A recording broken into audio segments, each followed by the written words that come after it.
My name's Orlando Peña. So I was born in Aurora, Illinois. I didn't start playing music until 5th grade when I moved to Wisconsin. Joined the school band, played percussion for most of my life.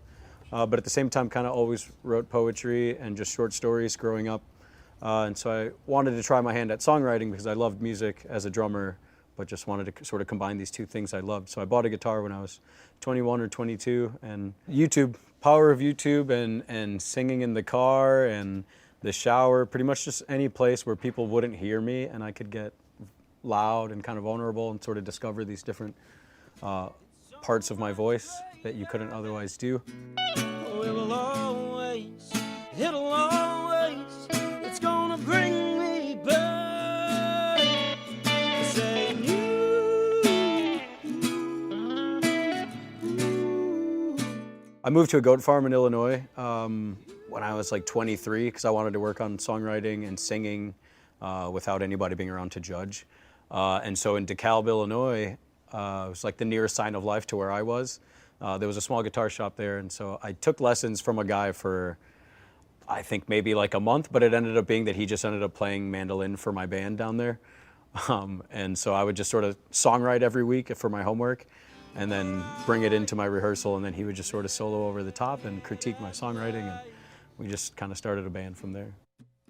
Years have passed, I got fat and the kids are off to college soon.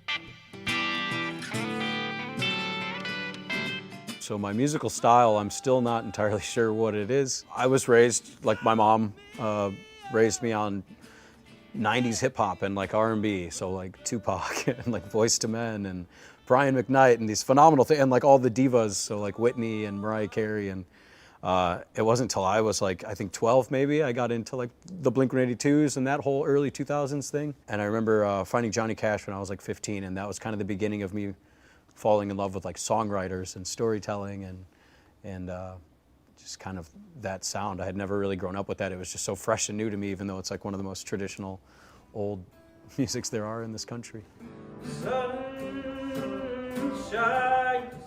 I love writing, I love cooking, I also work in a kitchen. I love food as much as I love music. It actually took me a long time to realize that I need both in my life to have a healthy balance. Doing full-time music or full-time kitchen work, they both just kind of drove me nuts. So I need both to kind of push the other along and kind of make you strive, I guess, to be creative in the other. You're reckless, a slave to the spirit's heart, was damn near feral. I was running wild. If we had to define our sound, I guess I would go with what the label made us define it as, which is Americana. But I just like to call it singer-songwriter because it keeps it pretty broad, pretty loose. I was playing in Chicago before I moved up here for a few years, and it was just a lot of, we want you to play for the door, blah, blah, blah. You're lucky to be here. So after a while, it got kind of exhausting, and it didn't feel like there was as strong of a community. And so every time I would come back to visit friends, I would see how great their bands were doing, or new venues in town and things like that. And I just kind of wanted to come back. My love, oh no, you get down often. So as the lyricist, I try to put a lot of time and thought into the words. And so really whatever the song is trying to say, if somebody comes up to me after and they say it resonated with them, then it's just kind of nice because it sort of feels like perhaps you two were in that same position at some point in your lives, and it sort of connects you, you know? I just want people to have fun and enjoy it, feel whatever it is they might feel, whatever they might take from it, just feel something.